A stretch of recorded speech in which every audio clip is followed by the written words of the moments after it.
They search your bags. I always kept my cell phone in my pocket. Bring your own TV if you've got one. They were short on those last time I was there.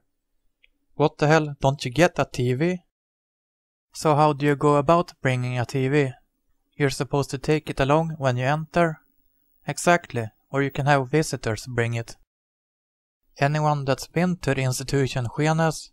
Seriously, I effing want to go there. Hell, a couple of months would do me good. Rest from the ordinary grind at the same time as learning to weld and get paid for it. Since I live fairly close to Skenes institution as well and love to fish, it would rule being able to slack for a few months there. Anyone have any advice on how to get in there? That is, as far as crime goes. Hello. A while ago I was arrested for aggravated assault and they found a bit of cocaine on me as well. What are the chances I'll spend my time in an open institution or a closed one? You'll probably get probation from being a first-timer. It's cool, fun to spend time, you'll get far less than you think. It's always that way. I got 40 days now for 5 different things, 2 assaults on patrolmen. Don't worry, and you can apply to an open institution, you'll exercise, eat well, play table tennis, all that good life, so it's cool.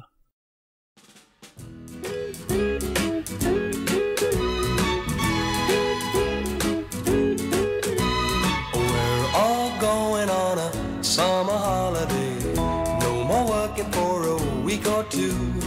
Fun and laughter on a summer holiday, no more worries for me or you, for a week or two. We're going where the sun shines brightly, we're going where the sea is blue. We've seen it in the movies, now let's see if it's true. Everybody has a summer holiday, doing things they always wanted to. So we're going on a summer holiday to make our dreams come true. For me and you.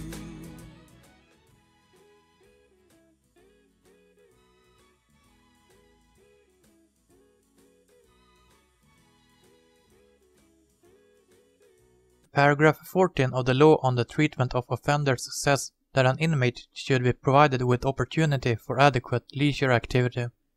He should be encouraged to spend time with hobbies of his own that can contribute to his development.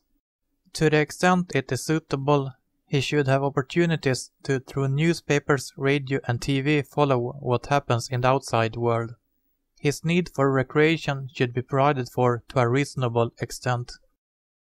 If it is suitable, an inmate should be given the opportunity to reside outside the institution to, in his spare time, take part in such sports activity or other similar activity meant to facilitate his adjustment to society. A recent court ruling established that even sex offenders have the right to pornography in their cells.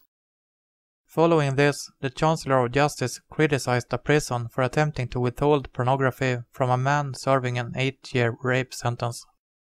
Compared to other Western countries, the cost for prisons in Sweden is extremely high, standing at $300 a day for closed institutions and $200 a day for open ones.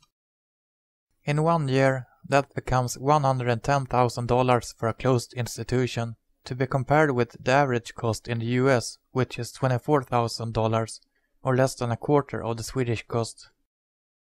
British costs are quoted as being £28,500 or $42,000. In the American state of Texas, they've managed to squeeze the cost per inmate down to $15,000 per year. Unlike Swedes, Americans understand how to deal with criminals. American ingenuity has come up with such solutions as tent cities and chain gangs.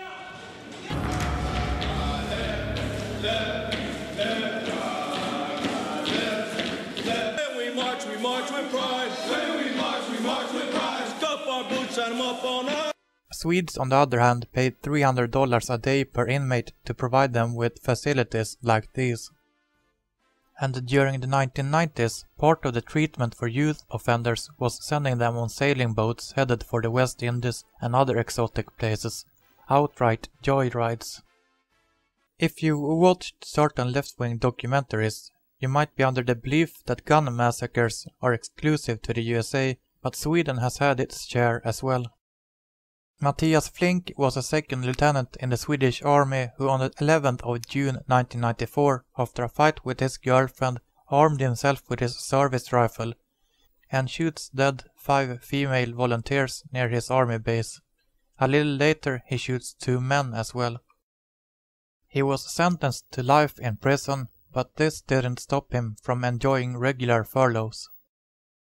After serving less than 10 years in prison, he was transferred to a low-security prison with only fences keeping him inside. During his furloughs, he's been kayaking in a place called Sankt Annas Skärgård, among other things. These days he enjoys 1 unwatched furlough a month. Apparently, intentionally killing women because you hate your own girlfriend doesn't mean you can be denied walking the very same streets where you murdered them. There was a time back in the 1970s when Sweden still had one of the lowest rates of violent crime in the world. In 1975, the USA had 6.5 times as many homicides per person, 3 times as many rapes and twice as many assaults as Sweden. Times have very much changed since then. Since 1980, both countries have experienced very dramatic transformations.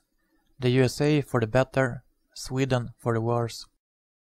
In 1980, Sweden had 297 assaults, 10.64 rapes, and 1.62 homicides per 100,000 people, while the USA had 593.5 assaults, 36.63 rapes, and 10.17 homicides. Since then, assaults in Sweden have gone up to 911 per 100,000 people in 2008, an increase by 207%. Rapes have gone up to 58.11, an increase by 446%. There has been a very suspicious increase since Sweden started receiving Iraqi refugees from the war, which number almost 100,000 today.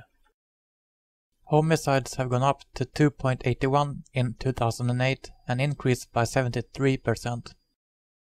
On the other hand, the USA has decreased in all these areas. Assaults have fallen to 473 per 100,000 people in 2006, a decrease by 20%. Rapes have fallen to 30.82, a decrease by 16%. Homicides have fallen to 5.68, a decrease by 44%. 2 very different penological philosophies have been applied in the 2 countries. In the USA, incarceration and deterrence have been the mottos.